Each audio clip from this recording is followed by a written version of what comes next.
Commerce Alive Today presents The Broadway.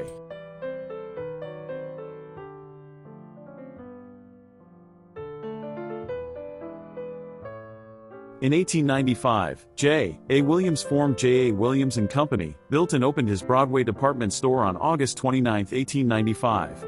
In February 1896 the store was liquidated, and Arthur Letts bought the name, assets, fixtures, and the building lease for $8,377 and, on February 24, 1896, the Broadway started operating under Letts. The previous owners had a good location in a recently constructed building at the southwest corner of Broadway and 4th Streets, but had all of its assets seized by their creditors for failure to pay its bills after just 4 short months of operations. In contrast, Letts was able to pay off all of his creditors in a short period of time after acquiring the assets for the failed store by the quick sale of the same assets and by watching his expenses. In a short period of time, the business was doing so well that it had to expand into adjacent storefronts. Between 1900 and 1910, the population of Los Angeles more than tripled. Bullocks, in 1907, and Hamburgers, in 1908, had both opened stores occupying entire city blocks. It was clear to Letts that the Broadway needed a new, much larger building. In 1912 the Broadway announced plans for a new 9-story building with nearly 11 acres of floor space to be built in several phases at the same location, 320 West 4th Street, southwest corner of Broadway, now the Junipero Serra State Office Building. The store would have 11 passenger and 4 freight elevators, 3 entrances on Broadway, 1 on 4th Street and 1 on Hill Street.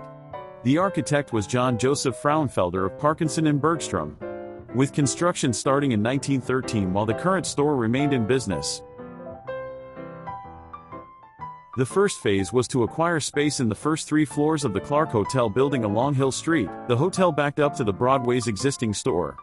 This 71,000-square-foot Hill Street division, as it was then called, opened as a new part of the store. The departments from the southern half of the existing store along Broadway were transferred to the Hill Street space on November 3, 1913. The second phase was to demolish the southern building of the existing store complex, along Broadway, and build the southern half of the new Broadway store in its place. This section, 96,600 square feet, opened on August 10, 1914. Departments from the northern half of the store facing Broadway and 4th Streets were transferred into the new space. Finally, the northern half of the store along Broadway was removed and the northern half of the new Broadway store was built. This section opened on June 25, 1915, although the formal inauguration was during Fashion Week on September 16, 1915.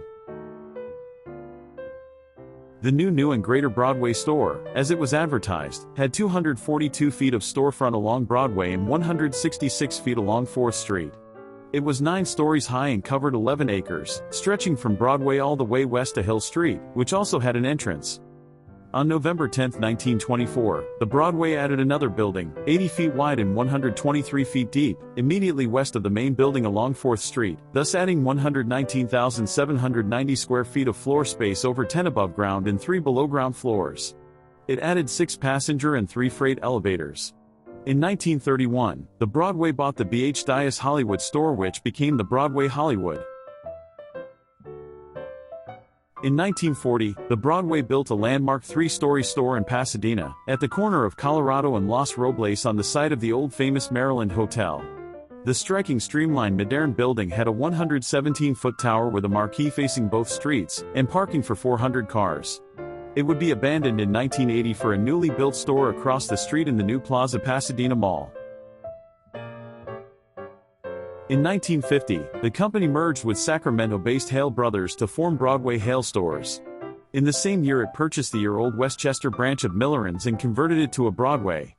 The store, designed by legendary retail architect Victor Gruen, was considered a model of ultra-modern retail architecture at the time, with rooftop parking and striking, angular design designed to attract passing motorists.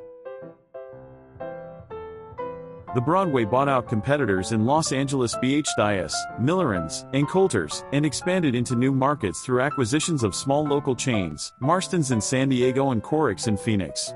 In later years the Broadway opened stores in Las Vegas, Nevada, New Mexico, and Colorado. In 1979, it was split into two divisions, the Broadway Southern California, based in Los Angeles, and Broadway Southwest, headquartered in Phoenix, for the stores outside California. The Broadway's parent Carter Hawley Hale stores ran into financial difficulties which resulted from poor management decisions and hostile takeover attempts. In 1996 the chain was acquired by Federated Department Stores and the majority of locations were converted to the Macy's nameplate. Several stores in affluent areas where Macy's already had locations, South Coast Plaza, Sherman Oaks Fashion Square, Century City Shopping Center, Beverly Center, and Fashion Island Newport Beach, were closed, refurbished and reopened as Bloomingdales. Federated sold many of the remaining stores to Sears. Start your year off right with beautiful beginnings from the Broadway. Irresistible specials in fragrance and skincare. For a limited time only, the Broadway brings you a dazzling collection of values in men's and women's fragrances and more. Splash it on, smooth it on, brush it on, spray it on. Special sizes, special prices. Now's your chance to stock up on old favorites or try something new. Beautiful beginnings from the Broadway. If you have any fond memories, please indicate it at the comments below. Thanks for watching, subscribe, and like.